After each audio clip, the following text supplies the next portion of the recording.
kasi nasa loob nito, Angel? At saka trespassing yung ginagawa mo, illegal yan! Akala ko ba ayaw mong lumabag ng batas? Hello? Ate, tumigil ka! Ano ba kasing nasa loob ng Angel? Ba't hindi mo sa akin sabihin? Hindi ko alam! Nasaan yung susi? Ate, wala sa akin. Susi lang ng front door yung binigay sa akin eh. Malamang nasa may-ari yun. Hello? Ate, ano ba? Buksan mo yung pinto, Ate, Angel! tumigil ka Sabi, na. buksan mo yung pinto!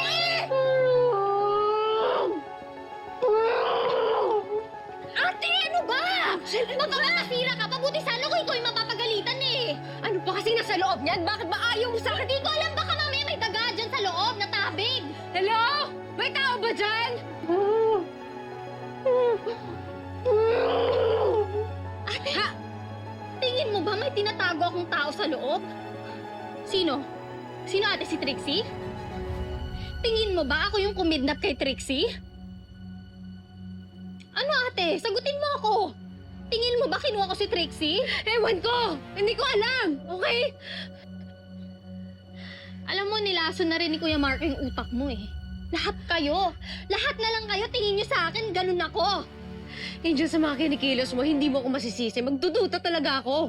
Nagsisinungaling ka sa akin eh. Late ka umuwi. Dahil doon, tingin mo kidnapper ako? Ate naman, akala ko ba matalino ka? Tsaka ano naman mapapala ko kapag kinuha ko si Trixie? Sabi ni Marco, gusto mong gantihan si Trixie. Dahil sinisisi ka niya. Nagbibintang siya sa'yo. Ate, wala nga akong pakialam sa sinasabi ni Trixie eh. Hindi nga ako affected dahil hindi naman totoo yung mga akusasyon niya sa akin eh. Pero ikaw, ate kapatid kita. Ikaw pa yung nag-iisip ng masama sa akin.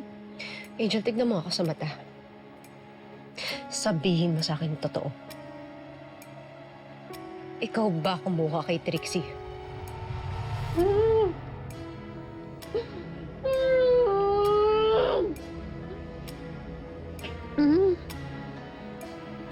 Hindi, ate. Promise, hindi ko kinuha si Trixie. Ano pa ba yung gusto mong gawin ko para maniwala ka sa akin? Well, there's only one way to find out.